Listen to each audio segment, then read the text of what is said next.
evening, ladies and gentlemen, and welcome back to a new series on the channel. We're going to be doing a playthrough and sort of guide combo for Monster Hunter 3U. So, why Monster Hunter 3U? Monster Hunter Tri was the first Monster Hunter that I played in the series. So I've been kind of feeling that nostalgic pull to want to go back and check it out here lately and see if it holds up as well as I kind of remember it. So I decided to download the stuff I'd need to actually play it on my PC because I do own the game and I own a Wii U, but I don't have the stuff to actually be able to record from it. So I figured if I wanted to actually make a video out of it, I had to kind of cheat a bit to do that. But I have everything needed to make that still legal to record. Either way, downloaded it, got everything up and running, and so that will be the next thing for the channel. So since this is also supposed to be somewhat of a guide, instead of just throwing these clips together and letting you see as I work my way through the low rank stuff, I figured I would actually add in some notes because looking around YouTube, I've kind of quickly come to realize that there's not really that many video guides on 3U or the earlier Monster Hunters on the website. There's plenty of videos of people doing playthroughs or just clips of them actually playing the game. But it's been a while. And I have noticed with Wilds kind of drawing down and going into its little bit of a delay mode, and I guess with Legiacruz having been brought back in Wilds, there's been a bit more of a push for people to start talking about Tri and stuff again. And I think with a little bit of nostalgia, people are actually starting to kind of positively remember water-based combat. So I thought this would be fun to do. We'll see how it goes. I'm going to shoot to get an episode a week out. This first one covers the first 3 stars in village rank, but I may have to split them up a little bit more after that because this was about 5 hours of footage that I had to edit down. And I got it down to where you can see the videos around an hour. More or less, the first couple things I left in heavily edited. So let me go ahead and give you a prep as to what's going on. Unlike the current Monster Hunters, you don't really have a good objective marker for these first few quests. And these first few things aren't really quests. The sort of semi-tutorial in this one, the village chief first sends you to go find his son. And I missed recording that one somehow, so it's not my footage. But what you're going to end up doing is Moga Village connects not just to the place to go for the quest boards and whatnot, but you actually go out the back entrance near the smithy to go to this open hunting area. And I do believe this is what eventually served as the inspiration for, say, the guiding lands in Monster Hunter World, was the way they executed this particular area. But instead of actually getting quests that you're doing from the guild for the first little bit, you get sent back here and forced to do a couple different gathering things. Right here, I'm cooking up some meat just because I'm wanting to see if I can remember how to do it. And actually turns out I can even remember how to do it completely with my eyes shut. Anyway, you keep going out until you actually get the quest board open. If you're unsure what to do, just talk to everyone in the village and then go back out the exit to this area. And more than likely, you'll have a little dialogue box pop up and it'll tell you what they want you to do. So this is one of the only parts early on that can be a little bit confusing, because it does tell you need to go out, but it doesn't really clearly point to you to where you need to go. But it's not that bad to figure these first few quests out. They just sort of are meant to guide you through the basics of gathering, grabbing meat, and figuring out how to actually get in and do what you need to do for the game. So, no big deal. Get in early, do this stuff, and then eventually the quest board will open. We'll start to the quest proper. But let's talk about what the proper order is to actually do the quest progression in this game. You can, just like any other Monster Hunter, go straight to the online stuff, but there's a little bit of a difference in this older game. While the hub area does have a quote-unquote offline component, which if you're playing it on PC is the only one you'll be able to do unless you do a whole bunch of workaround stuff, that offline component is still scaled to multiplayer. So nothing in this is actually scaled to single player. The fact that they made an offline hub available at all was actually a big deal at the time, because before you had to actually connect to the internet. Like, the whole reason why this isn't a playthrough of Try instead of 3 Ultimate is because there is no offline lobby for Try. So the only thing you can play in Try are the village quests. So I figured might as well do 3 Ultimate instead and actually be able to do everything. But if you go online, you can skip a whole bunch of this stuff. But the truth is, a lot of the convenience features are locked behind village quests. So you're going to need to do village quests in order to actually start unlocking everything. Like to unlock your farm so that you can actually generate your resources, to unlock the fishing boats so you can send them out to actually get even more resources, and to unlock the Argosy trader so that you can trade with him and come to the Moga woods and hunt down a couple different items to get a few things that'll make your life a little bit more convenient, like the double barbecue spit. You know, you saw me cooking up meat just then. The only way you can really effectively make Mega Dash juices involves cooking steaks very, very quickly. Well, that double barbecue spit will save you an amazing amount of time. Like, once you get it rolling, you can basically just go from well done steak to well done steak to well done steak, and you can blaze through as many as you can hold in just a couple seconds. So that leads me to one thing about this game that is a little bit different from the more modern Monster Hunter. Unlike in modern Monster Hunters, upkeep is actually quite a bit more involved in this. Not only do you have to manually empty out your bags after every quest, you don't have item sets. You have to manually refill all of your items. You'll end up coming up with an item loadout that'll just be a little bit easier for you to carry around and not have to worry about in particular. But there's checking on your farm to make sure you're actually consistently sending everything out for what you want, because, like, say in Wilds, you just tell the people what to harvest for you and forget about it. You stop by when you can, collect your stuff. You get like 16 cycles before the box maxes out. Early on in this, you only get like 3 or 4 cycles, and then your farm caps out and it doesn't collect anything else until you go back and get your stuff and empty it out and then resend them back out. Same sort of deal with the fishing vessels. If you want fish, or you want those straight trade items to be able to actually trade with the Argosy, you're going to have to manually send those out. So there's a lot of maintenance with that. Upgrading everything in this, it has to be micromanaged. There's very, very few quality of life features in 3 Ultimate.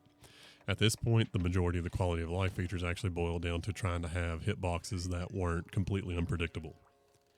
So count yourself later. Like, this is probably as far back as I would personally go, simply because I know in the even older games there are some really wonky things like hitboxes and whatnot, and it can actually be kind of punishing to play those games. They're not bad, by all means. If you want to actually play every Monster Hunter, maybe the best thing to do would be to go all the way back to the beginning and work your way forward, because you'll suffer a whole lot less. Like, the games will actually consistently improve as you go.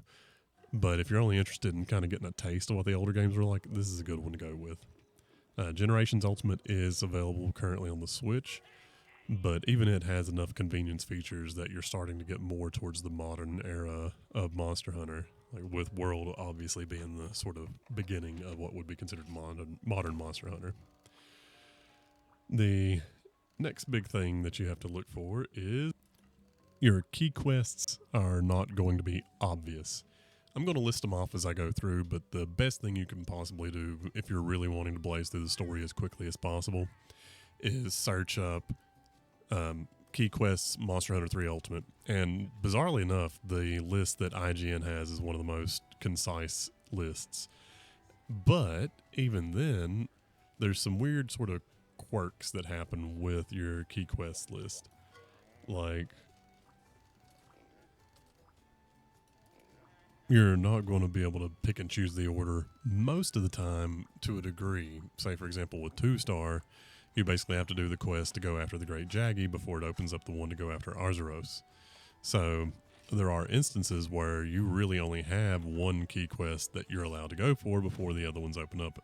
But that's sort of the key to this. If you open up a rank and there's a key quest that you're really wanting to complete but you don't see it, you're just going to have to go through and do the ones that you do see that are available until you actually open up the ones you want.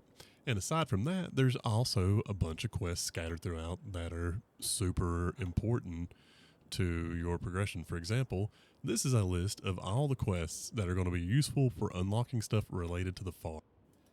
And these are just farm related quests. There's quests for unlocking different foods. Yes, you don't just go gather items and it adds stuff to the canteen. You have to actually do quests related to those things. There are quests related to opening up fishing vessels. So there's a bunch of quests that are super necessary, but they're listed as optional. So if you really want to maximize the game, you're going to have to actually dig around a little bit beyond just the key quests. By the way, these guys right here will drop monster guts. It gives you the harpoon. Be sure to actually use the harpoon because you can kill these guys with your weapon, but the harpoons seem, in my experience, to give you a better drop rate for the item that you want. And that's another thing that's going to be an inconvenience with this game. The drop rates absolutely suck. If you think the desire sensor has been really bad in Wilds or World, the older games are significantly worse at times. There's quests that I remember having had to do 60, 70 times before I got the one item that I wanted. And this will pop up in abundance in this game. It even starts in the lower ranks. So what I tend to recommend is you actually just go ahead and push through low rank into high rank kind of as quickly as possible. So really quickly, in case you're wondering what the armor set progression is, or at least what the one that I'm going to be shooting for, it looks like in low rank, we're going to grind out the Jaggy set because it gives you attack up. And high rank will just be upgrading to the Jaggy set as quickly as possible.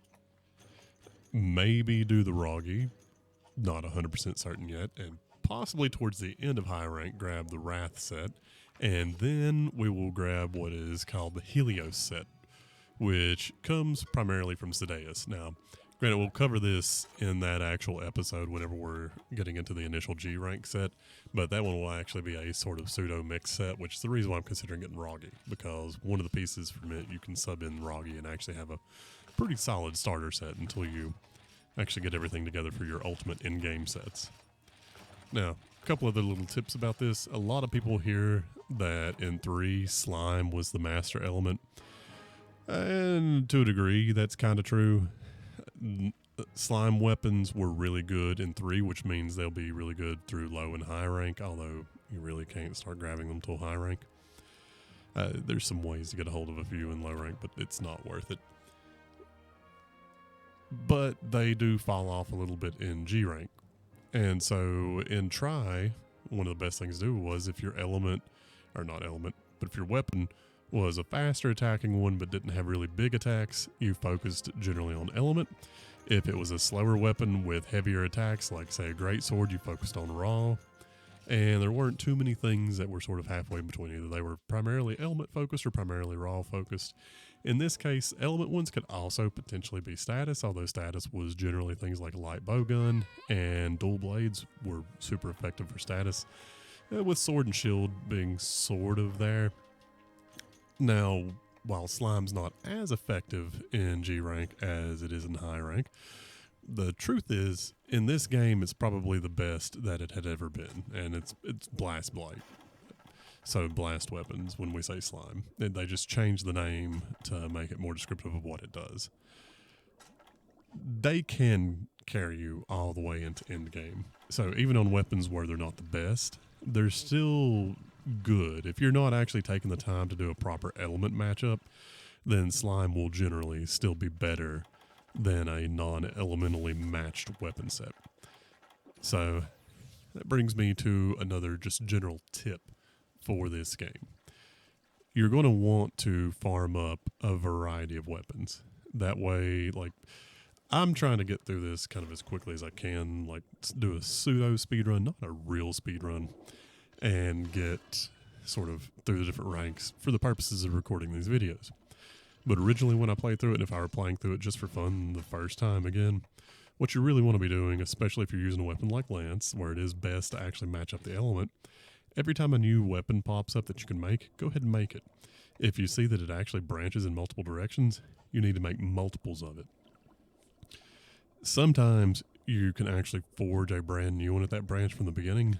A lot of the times that's not the case. You just kind of keep your fingers crossed that when you forge a new lance, suddenly it pops up in the list of ones that you can actually forge from the get-go. But if you actually want to be able to go down all the different trees that pop up, that's what you're going to need to do. It is entirely possible to dig around and find some suggestions of what the strongest weapon of each category will be. Well, by that, let me be very specific. What I mean is you can figure out what the best element for each of your weapon types are. So, say I could go through and find a best fire, water, lightning, etc. lance. And I could actually trace those trees back and just be trying to go ahead and prep those and only make those if you really wanted to. But I think it's more fun just to make a variety of the weapons and actually kind of upgrade all of them as you can go. For this playthrough, I'm going to mainly just focus in on getting a slime. That way I don't have to actually go through and do the elemental matchups. And I'll start matching up element when it comes time to do things like Elytrion. So more towards the end game fights. But just as a simple catch-all to get through, I'm planning on really heavily leaning into slime. So, what are some early goals for this game? Start cultivating honey as soon as I can. It needs to be max with the fertilizer thrown in for it as often as possible, because we will consume honey at a rate much more hardcore than most of the other stuff in this. We'll want to do as many of the farm quests as possible in order to actually open up as many slots for the farm as possible, which I believe you can have up to 3 cats working the farm at one time. One of them will be dedicated 24/7 to honey. The other one will probably end up being dedicated to blue mushrooms, with the third one sort of doing a mix for everything else. So like mite seeds, adamant seeds, ivy, nullberries, and that is probably about it. Mandragora, I think, is another good one. There's a few more things you actually need in this game than what you need in the other ones. So there will be 1 or 2 that actually rotate out just to get a variety in. Like, say, for example, once we get over 100 blue mushrooms, we can probably pause on them for a little bit, because a good chunk of what we'll be using those for is making our potions and mega potions. And let's actually, while we're talking about items, there is one other small adjustment people are going to need to make. You cannot refill or restock your items mid-hunt, so you need to plan your item loadout for that hunt before you go on the hunt. What this will include is most of the time you're bringing your potions to bring your honey along to actually combine and make more mega potions. Early in the game, not a big deal. When we get later in the game to the fights where creatures hit really hard, regular potions are basically worthless, especially since the game locks you in place while you're taking them. We'll be using a strategy. It's not exactly looked at as the most honorable strategy, but I don't really understand why people were too proud to do this. In serious fights, except for in a handful of locations in the game, you can actually switch screens. And honestly, anytime that's available, we'll be swapping screens in order to sharpen and take some medicine.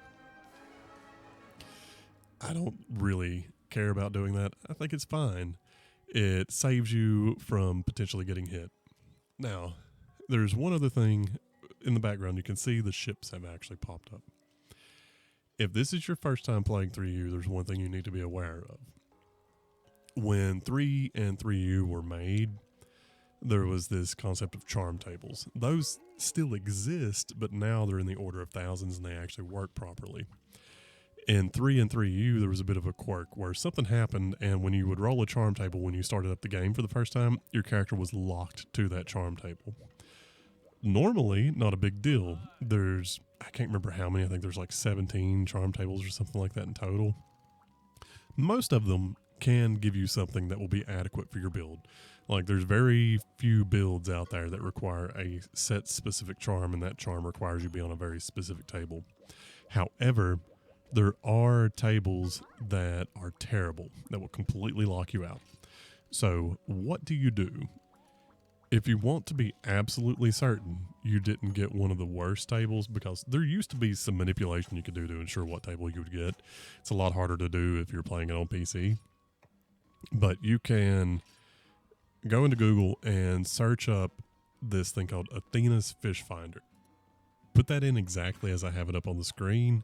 And this will, one of the top results will actually be a Reddit page that has, where someone has actually uploaded all of the different tools that Athena, which is a really old school but really awesome Monster Hunter player, made. And there's things like an armor search thing, a charm table thing. There's a bunch of stuff you can use to help you make builds, but the fish finder is super important for a very particular reason. And it's because what you can do is you can actually send out the fishing fleet, and as long as you don't give it anything other than an item meant to accelerate it, you can then go into the quest that I'm going into right now, which is Farm Aid, where you only have to deliver 2 Kelby horns. You get the horns off the Kelby, go back, deliver those, and then be very careful when the quest rewards pop up. You can actually pull 2 Kelby horns out of the quest rewards so that you can immediately turn around and do this quest again. And you can continuously cycle this quest to progress anything that requires waiting a couple days forward. Why this is useful is when the fishing ships come back, you use Athena's fish finder and you can actually plug in the fish in the order that they come off the ship. The program is really easy to read, so I'm not worried about popping that up on screen as a tutorial. But you put those in and it will start narrowing down which charm table you could potentially be on. And he actually has the bad ones highlighted in red at the bottom. As long as your character's not in one of the red tables, you're good to go. You can pretty much play the game, and worst case scenario, you have a slightly suboptimal build. The reason why it's so important to do this is in Monster Hunter 3U, skills only activate at certain thresholds. You have to have so many points into the skill before it will actually give you anything out of it. This was something that they first changed in World, where the way skills begin to work in World, you got the skill to activate just by having it, and they would condense all these ranks down into like 1, 2, 3, 4, 5 point versions of the skill. That's not the way they work in this game. In this game, you generally have to have about 10 points into it before it will actually activate. And so coming up with armor builds is actually a little bit trickier, which is one of the reasons why he also has the program that can let you search up builds. You can basically put what skills you want on an armor, and it'll sort of tell you what pieces you can put together to do that. It's also the reason why being on one of the cursed tables is such a bad thing, because they're missing charms with certain skills that are actually useful. You don't necessarily have to be on the absolute best table most of the time unless you're really going for the absolute meta builds, but you don't want to be on one of the cursed ones. Like, all I checked for was to make sure I wasn't on a cursed table. I'm pretty sure when I ran through on it, I ended up being on table 14, which is fine for a Blade Master, and it actually has a few charms that will work for ranged. Which, by the way, another adjustment point. Armor is split between Blade Master and ranged. It's not male and female set. It's melee or ranged weapon. And you can't mix them. And as a matter of fact, if I were to go in right now and try to equip a heavy bow gun, it would actually strip all my armor off because I have the Blade Master set equipped. So if you want to swap between the two, you're actually going to have to build a completely separate armor set for ranged weapons. And it's one of the reasons why people didn't really tend to swap between ranged and melee back in the day. It was a very big pain in the ass to actually manage 2 completely different sets. Also, that's another thing I guess I should mention. If you like the female armor better, you need to make a female character because they're gender locked. The male characters get male armor, female characters get female armor. I just made one based off of the way that I tend to jokingly try to make things look like a bald old man.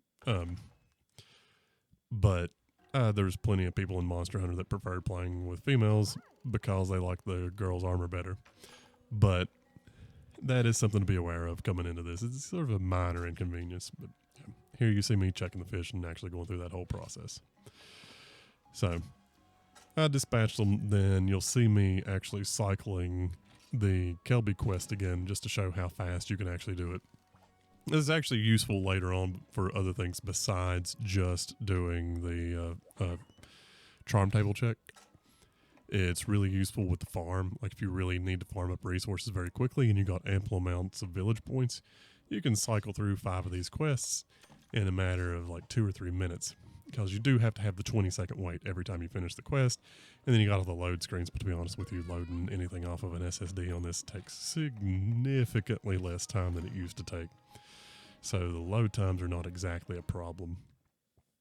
But you just basically turn in, you walk in, turn around, and immediately turn it in. So you finish the quest just within a couple seconds of starting it. And as long as you actually pay attention on the clear screen here, like be honest with you, probably the easiest thing to do when you're cycling them is just take everything out of the rewards box in your inventory. But again, inventory management's a thing, and you really don't want to be completely emptying out your inventory because, to be honest with you, sometimes it could be a pain in the rear to remember exactly what all you pull back into it. Let's see. Minor thing worth mentioning while I'm thinking about items. Mega Dash Juice in this, and Dash Juice 2, I believe, just for a lesser time. They don't just slow down stamina depletion, they completely stop it in these games. So that's a fun thing to keep in mind. Infinite Demons Dances. So if you were restricting yourself from actually playing one of the more stamina heavy classes before because you don't like having to manage stamina, this is the game for you. You can actually try those weapons out, farm up the stuff you need for Mega Dash Juice, which is actually a little bit of a pain in the rear to do. Ludroth will end up becoming your friend at one point. And you can use the Mega Dash juices to just stop your stamina depletion. I tend to farm them up just because it's awfully convenient. Like with the Lance, you can just take off jogging at the beginning of each screen and just run all the way across the screen because you have unlimited stamina. By the way, for this quest, it's actually wanting you to kill Jagia instead of Jaggy. So it's wanting you to kill the fat ones, which is the reason why I'm not getting notifications about things being killed. I think I'm just playing around here mostly to kind of get used to actually fighting stuff. But go in, I check the quest info. See, yeah, it's Jagia. It's not Jaggy. So Jaggy are the ones that look heavier set. So those guys were a little bit too skinny. They're just Jaggy. On this next screen, we'll actually probably see the first Jagia. And not those, not that one. There we go. That guy right there. That's a Jagia. It's kind of like they're the last step before a Jaggy becomes a great Jaggy. So, for a minute, let's go back to talking about the importance of quests outside of key quests. So I mentioned there's a lot of quests to actually upgrade the food items. Most of those will actually be in the hub. So this whole having really useful optional quests is not just restricted to the village. It's also available in the hub. You also end out having some hunts like Shakalaka Savior that actually open up multiple rewards. So yeah, the ones where it does end out actually being tied to a key quest tend to be quite nice because it actually does multiple things, but you really want to be grinding through and doing as many of these different quests as possible. And just, if I recall correctly, I believe beating all the village quests in low and high rank is the way you open up rainbow pigment in this, which is pretty cool. It actually cycles through the different colors. There's not really an equivalent to that as far as I can remember in Wilds. And hold on. Yeah, so I double checked myself. There is no rainbow pigment in Monster Hunter Wilds, which was a little disappointing. But this one does have it, and I do believe you have to actually get through and do the hardest quests in the village, and in order to unlock them, you have to do all the quests in the village. But that lets you get the rainbow pigment, which is pretty fun. But aside from unlocks for the farm and food, there are quests to unlock masks for Shakalaka, well, for your Shakalaka, so Cha-Cha and Kiamba. Really, there's only two that we actually need, which is the Ancient Mask and the Lantern Mask, because between those two, you can basically turn them into pretty decent DPS. But outside of that, we're probably not going to focus too much on getting masks unless we just have the time or the resources sitting around, because those will be village delivery requests where they want us to turn in items. Eating is actually pretty important in the game later on. It's not super important in low rank, just like it's not really important in any of the low rank games in the main, the most current titles. But generally what we'll be doing is meat plus meat until we actually get drinks unlocked, and then we'll do meat plus drinks, and by drinks I mean alcoholic drinks, because that will give us feline pyro, which will actually boost the damage for blast weapons or slime weapons. But early on, it's not going to matter all that much. If you really want to make some of the low rank stuff just a little bit easier and a little less resource intensive, you can actually focus on just getting fresh items, and that'll do things like cap off your stamina and cap off your health. You don't get the health and stamina benefits unless the item's marked as fresh, generally. But if you really want to make some of the low rank stuff just a little bit easier and a little less resource intensive, you can actually focus on just getting fresh items, and that'll do things like cap off your stamina and cap off your health. You don't get the health and stamina benefits unless the item's marked as fresh, generally. But on that note, at the beginning of the quest in low rank, you always have resource boxes that you can pull stuff out of. And they will generally have rations. So just grab the rations, pop 2 of them, and your stamina will max out. But you'll be needing to carry stakes and stuff with you to actually cap off your stamina in longer hunts, which we won't run into any super long hunts for a little bit. That'll be more when we get into high rank itself. Also, just so you're aware, during this one I actually pick up one of the first quests where I would have liked to have eaten before it, but I didn't quite realize that the cat wasn't in the right spot by the time I took the quest, and for some reason, instead of just dropping it and doing a cycle really quickly, I just decided to say screw it and go ahead and do the quest. But whenever the characters are all sort of standing around like this, by the way, this is the Argosy. You can trade for rarer resources.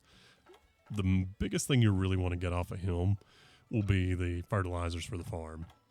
Everything else is not really worthwhile, but you'll get the resources. You trade certain key items that you get that normally would be traded in for gold, but use those to actually get the items off of him. And he has a rare goods list as well that I think I'll go into in just a moment. And you'll see things pop up like the double barbecue spit. That star rating is based off of which monster it comes from. And this is done in the woods, like the Moga Woods, where we go out the back door of the village and end out actually fighting a large monster in the woods. So that forecast and seeing what's there, those different things have different rare items that they can drop that you can use to trade with him to get those other bigger rare items. So you do have to go in there if you want to maximize everything. Like, he has the items that allow you to actually train the captains to be more efficient about going out and being able to pick up more resources, etc. So if you want to improve your ships, you're going to have to deal with him a little bit. So this will be our first large monster hunt. And what I'm going to do on the large monster hunts is try to give a few tips at the beginning of the monster hunt. And then other than that, we'll just sort of jump to the end of them, at least for this one. And other videos, what I may end up doing is trimming it down. And if I could do just 1 star rank at a time, and I could probably leave the whole monster hunt in, and I'll just comment at the beginning, let the hunt play out, and then jump back in when we go to the next one, put timestamps in for them. But for this one, it's simple, it's low rank, so I'll give you a couple tips, and then we'll just jump to the next fight. But, alright. We never did finish talking about eating, so I gotta get the ADHD brain straightened out. So we talked about actually eating meat plus meat to help us get the stuff for slime weapons, but there are a couple skills besides just pyro that can be useful. So some skills to look for that can actually be handy are Lucky Cat and Carver, because those will help you gain extra rewards, 1 in the reward box, 1 from actually getting an extra carve. It doesn't happen nearly as often as the extra carve stuff happens in wilds. Explorer can be fun in higher rank because it pops you out in a secret area, and those secret areas, if you ever get them in high rank or G rank, if it starts you in the secret area, always mine, catch your bugs, do everything in that spot because it'll have rare nodes and it'll be more likely to give you the rare resources from that map. So you always want to have some pickaxes and some bug nets in your bag, always.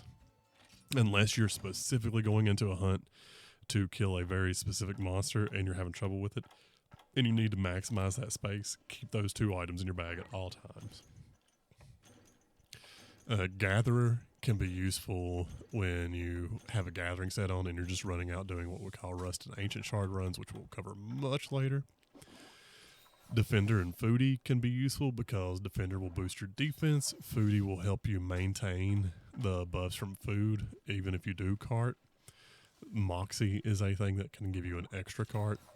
Oracle will actually basically show you where the monster is at the beginning because they're not marked on your map automatically in this, and also they can be a little tricky to find. One tip I would give you, if you Google the monster's name and Monster Hunter 3U, when you look them up, most websites will also have a list of the zones that they actually move through because there's only certain zones on each map that each monster moves through, and there's generally one specific zone they start in. Like Jaggy, the first time you fight it will always be in this zone. And every monster has one that it starts in. The first time you fight them is usually a little different, but after that they have set zones that they spawn in at, and then they sort of have a pattern that they cycle through. Polisher is good because it cuts off one cycle on your sharpening for your weapon, so that can be handy when you can't run. And Super Cat is basically mandatory for transport quests because it keeps you from dropping an item when you get bumped with small amounts of damage or you hop over a small hop. So that would be the main things to look for when it comes to eating.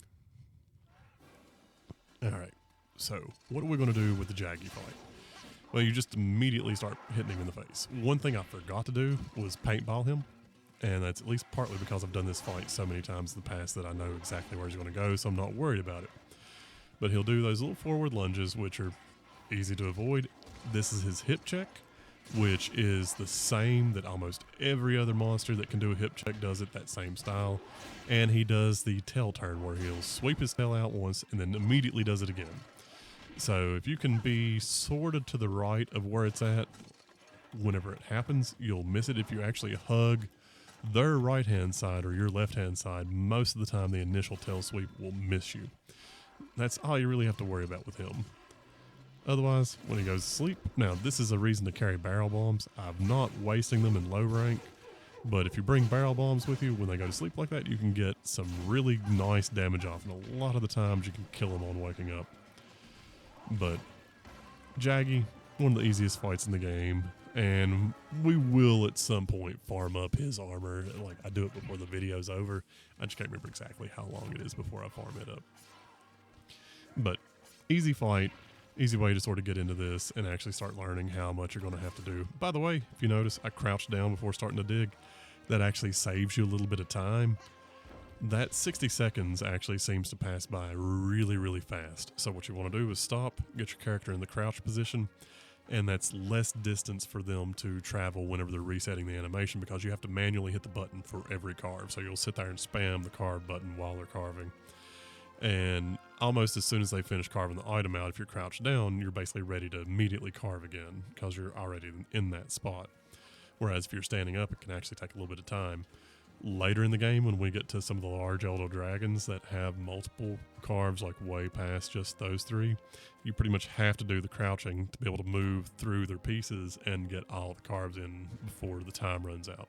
Like, it doesn't extend the timer, it just says, okay, if you don't get them all, you just don't get them all. But that's the first large monster in this particular run. And this is where things actually kind of start getting interesting as far as the quests go. Because we're done with all the initial sort of cleanup quests. Now, there is one cheese build in this that was in 3, that's in 3U, that still sort of carries into it. It actually does involve slime, and it's probably the reason why slime has the reputation that it has, and that's the Kelby bow.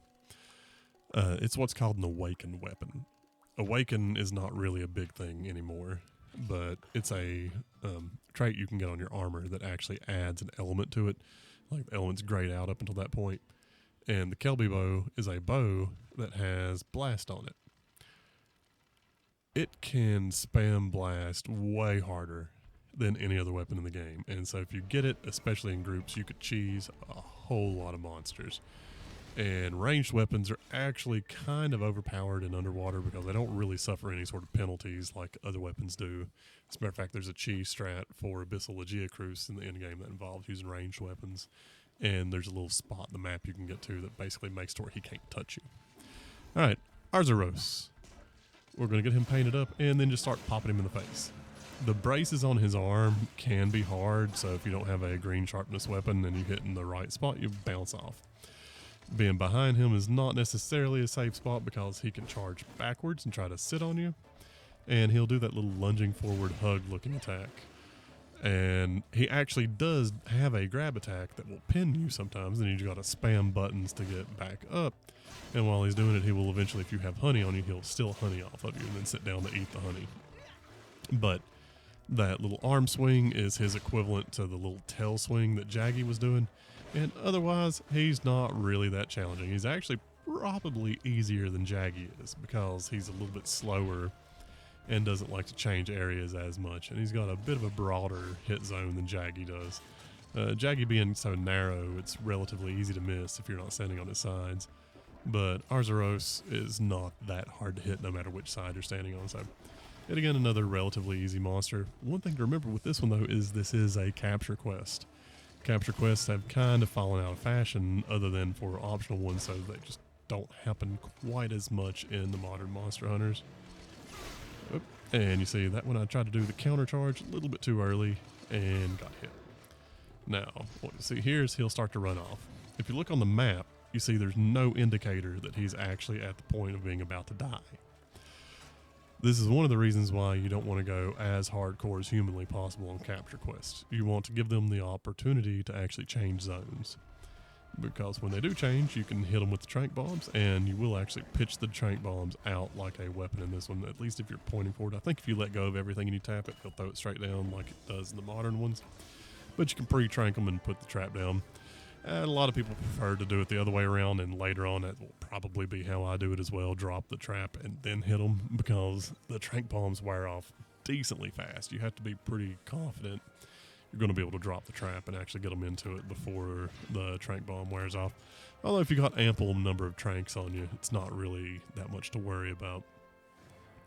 But there will be several capture quests, just like how in order to unlock some of the optional stuff, there'll also be a couple transport quests that we have to do, which no one really seemed to like the transport quests, which is one of the reasons why they seem to have also completely gone away. Now, protect the Shakalaka. Tip for this quest is just, you don't have unlimited amount of time. When you come into it, what will happen, you gather your stuff up, and then you'll see a signal pop up on the map like that. And that's where Cha-Cha is currently. And you'll have this same style quest happen more than once. Each time it happens, they'll be on the map somewhere and they'll be signaling. And you got to go find them and then help them out of whatever situation they've gotten themselves in. So in this instance, this one is just a series of 3 events where you go kill some small monsters that he has managed to piss off. It's not that hard, so after you see the first one here, I just kind of jump straight to the last one where he signals you from the base camp. Once he gets back to the base camp, he's safe. You don't have to worry about it anymore. You have a little bit of time. Like, he's not going to die instantly, but if you do drag your feet too much, the monsters will eventually kill him. So don't waste time. It's not a hard quest. Just get to him, protect him, and move on.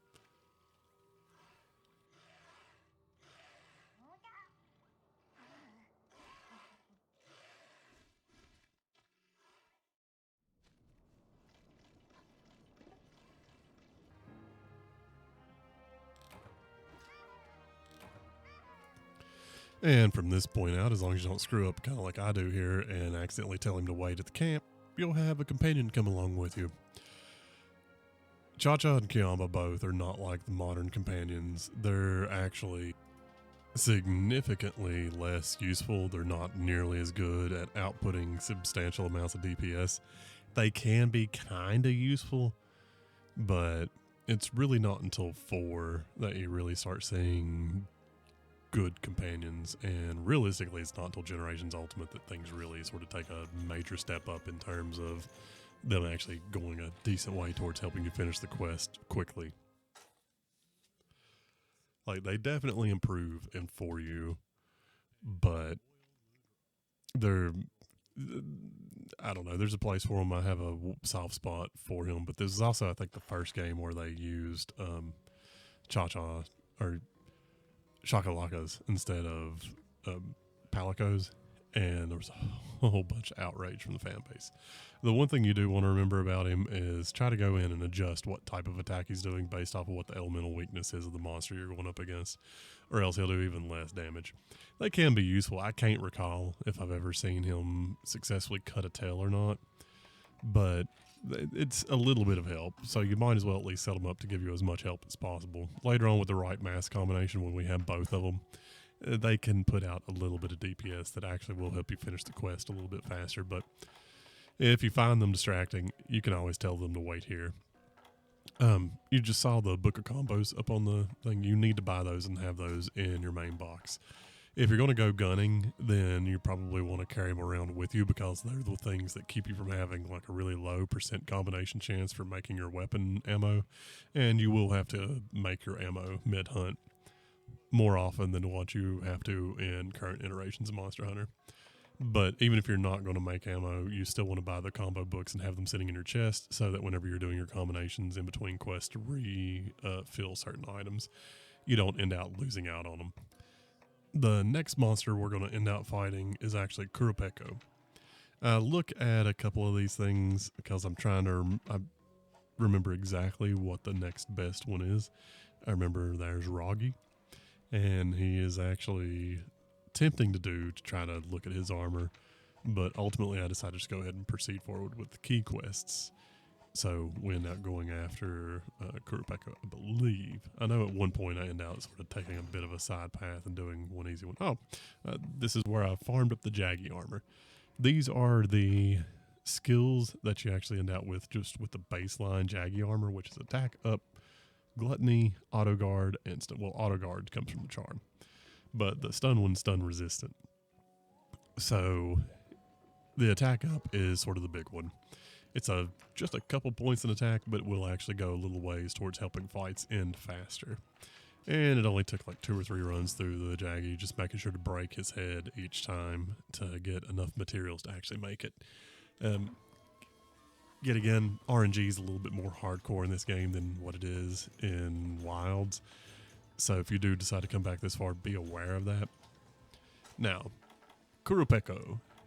This is actually one of my favorite monsters from the older games. He's like a more entertaining version of Yan Kut-Ku. And I make that comparison very intentionally. His attack pattern is actually pretty similar to Yan Kut-Ku. He does pecks, he does a charge where he's sort of slinging his head around, but he's not spitting fireballs while he's doing it. But he can spit fireballs.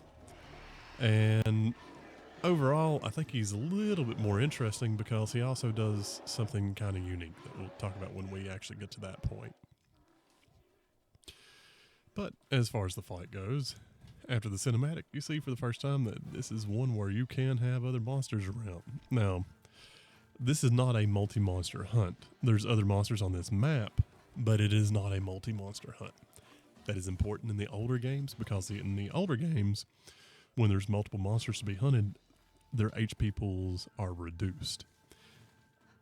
That is only a thing when they're actually targets of the hunt. If they're not targets, just because they're around doesn't mean the monster's HPs went down.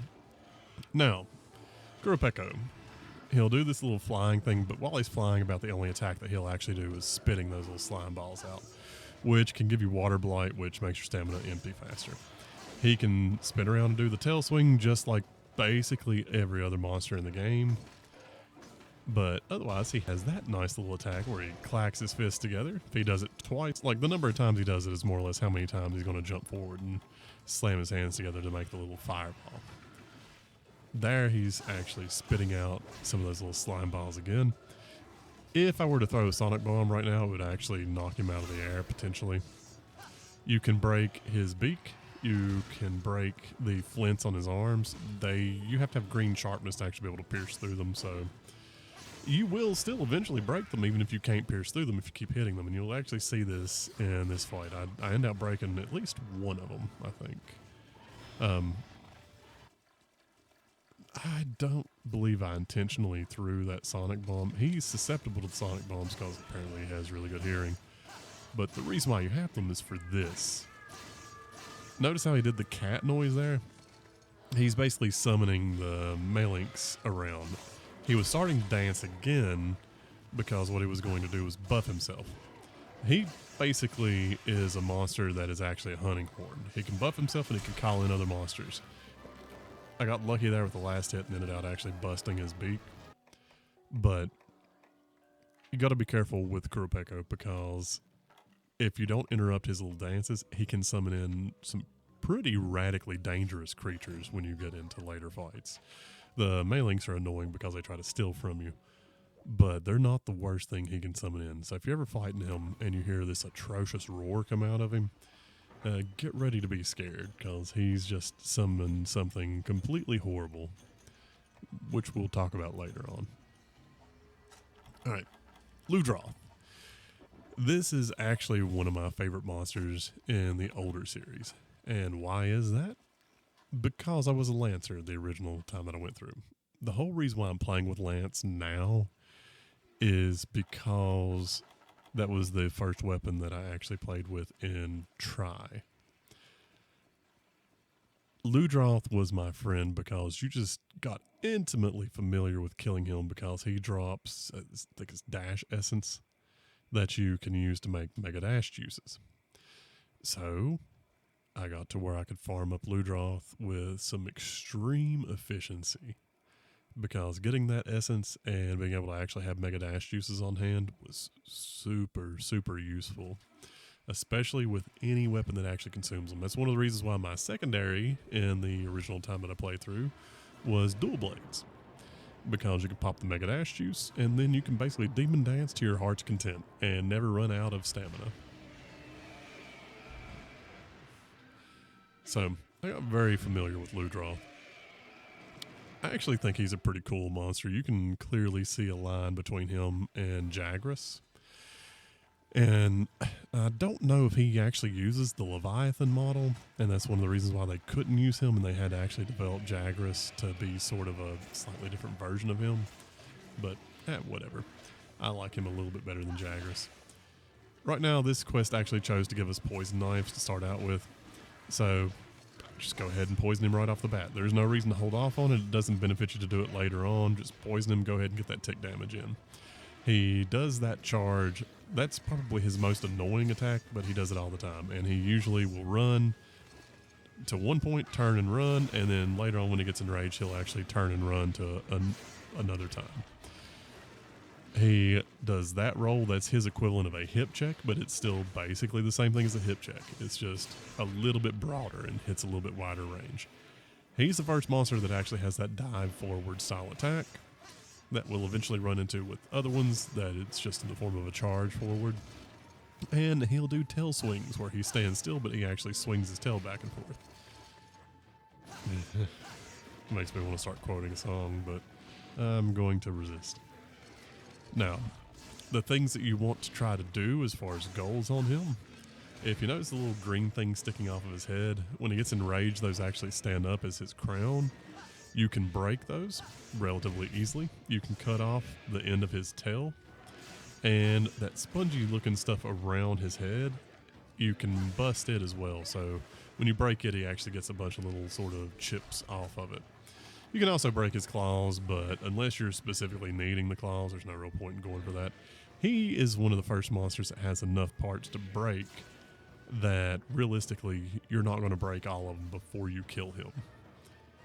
And he's also one of the first ones that you encounter that can actually do water combat. Now, I can't give you super large numbers of tips for water combat because the reality is with Lance, aquatic combat is not all that different. It's one of the reasons why it was actually semi-popular in 3U, because it's relatively easy to control in the water and you can do the charge and still sort of swim through the water really, really quickly. So as far as water combat goes, it's mostly the same for me playing Lance as it is on the land, which might be one of the reasons why I don't mind it. But this is a fun hunt. It's still relatively easy. Low rank doesn't pose a challenge in pretty much any Monster Hunter game unless it's your first Monster Hunter game. And then it's just sort of getting used to the style of the game. Like even in this, the older ones, low rank is not so much pressure that you're actually going to start running out of resources. Now, Barroth is the next monster up on the list. A smart thing to do before fighting Barroth would actually be to farm up enough parts from Ludroth to make Ludroth's weapon, because it'll be probably your first opportunity to make a water weapon. And Barroth is a bit of a weird monster, and he has two elemental weaknesses, with water being the primary one while he's still covered in mud, and I believe he's weak to fire when he's not covered in mud. So if you're playing with someone else, you can actually have one of you bring in a water weapon and one of you bring in a fire weapon. If you had to pick between the two, I would say bring in water, because it helps clean the mud off of him faster. While the part's covered in mud, it takes a little bit more damage from water, and it actually cleans off. He does that shake like he was doing in the cinematic just now as an attack, and while he's doing it, he actually launches big balls of mud out, and those hit you, and it sort of encases you like you're being encased in a snowball. Now, I just didn't point my shield correctly there. You have to actually point the shield at their face to block the roar. But otherwise, he does some head slams. He does little swipes like most creatures do. But those aren't actually what make him just a touch more dangerous than normal. That little sort of run forward is one of the bigger pain in the butt things from him, because he scoops down, and if he hits you just right with a couple of those different attacks, he can actually launch up in the air. This is his signature one, standing back and charging from a distance to knock you down. It can make healing while you're on the same screen as him a pain. There's that mud. If you actually get enough hits in, you'll start chipping the mud off of him, and it doesn't sling off in nearly as much in terms of quantity. The best place to shoot for to clear the mud off is on his legs, because when you clean the mud off, it actually also acts like a knockdown, so it's like you've broken the leg. Which, about the only part that I really broke on him, I managed to cut the tail off, so I got a carve on it. You can actually break the top of his head off and get an extra carve there, but I've only really ever been successful doing that with blunt weapons. It's significantly harder to do with sharp weapons unless you actually have a lot of sharpness so that you can pierce through that head. You can do it if you want to, but it's going to take you a minute. So now we're prepping for what will be the last fight of the video, and once I give you the initial commentary on how to fight it, that's when I'll sign out and just let you actually watch that last fight in peace. And that's going to be more like what I'm going to try to do in future videos, since most of them won't have a whole bunch of filler from this point out. It'll be me listing off what key quests we're going to hit in the episode, going through doing them, telling you some tips for that fight, and then just letting the fight play out and then jumping ahead and meeting you at the next fight. If there's anything you would like me to discuss in the videos or anything you want tips on for this, just please leave it in the comments down below. I'd be happy to address anything, because I know the community around 3U is not exactly thriving anymore. And even at the time when I was playing it while it was current, it wasn't the easiest thing in the world to find active information. I think Game FAQs was about the only message board that was really active and talking about it at the time. So this was one of the first games that really started catching Western attention, because Try, when it originally came out, had this really cool packaging, and it came with a special controller for the Wii. So that caught a lot of people's attention. That's actually what caught my attention. Although I had a PSP version of Monster Hunter, but that one whipped my ass, and I really couldn't get into it. Later on, I ended up picking up Try, because I was like, oh, that looks like a cool controller. Let's grab it and give it another shot. Really liked it. Eventually went back and tried. I think I have Freedom Unite. Once I'd played this one, played Try, I was able to go back and play that one and have some success, but not till then. By the way, to find Gobul, you just go from the base camp and just keep following along that sort of bottom route. Keep swimming through the water, and eventually you'll get far enough in that you'll actually find him. He's one of the first fights that's actually primarily going to take place in water. Back in Area 4, there is actually a way to fish him out of the water there, but you can actually break the lantern. He doesn't demonstrate it more than once, I don't think, in this fight, but he can strike the ground with the lantern and cause it to flash like a flash bomb. So he can basically flash bomb you. I'm trying to hit him under the ground with a paintball, which really is kind of stupid. I should have just waited for him to come out. But yeah, you can bust the whiskers, you can bust that. I'm pretty sure you can break his claws. He's not a hard fight. He's pretty cool though. Anglerfish, of course, is going to be interesting. He just swipes at you a little bit and basically rolls around, but he still rolls even underwater. The roll's not nearly as hard to miss as long as he doesn't have the spikes out, but when he puffs the spikes out of his back, it can hit a little bit of a bigger area, actually make it a challenge to miss. This is where he can be a little bit dangerous, because he'll dive under there and he can actually create that little suction pool, and when he does that, he'll come out and take a bite out of you. If you can dodge it and get down there and actually stand slightly off to the side of it, it's a good opportunity to beat him in the face. Like, it holds him still and you can get some good damage in. He's got a ton of openings. Like, this is not a hard fight once you get used to it. I do believe the main purpose of it was really to give you an opportunity to get used to water combat, because it slowly transitioned you from land-only fights to semi-aquatic with Ludroth than to this guy whom is primarily aquatic. Man, see, he just pops his spikes out and he'll roll occasionally. The only problem with him being primarily aquatic, I do believe they understood the limitations of water combat at the time, so he's not that complicated. Probably the single most complicated water combat fight doesn't come until way later, and that is Abyssal Legiacrus. Everything else, even Sedeus, is not that hard in the water, but this dude is just fun. Now, when he goes to sleep, it can be a little bit of a pain in the rear because he does tend to go to sleep underwater, and he has those little things sticking out like he did in the cinematics. You want to kind of remember what that looked like. The way you pick out which one he is it'll be a set of those things that actually has bubbles coming up from it. But that's all the tips you really need for this fight. If you can lure him up on land, do so. It makes the fight significantly easier. You can tell he was actually built with aquatic combat in mind.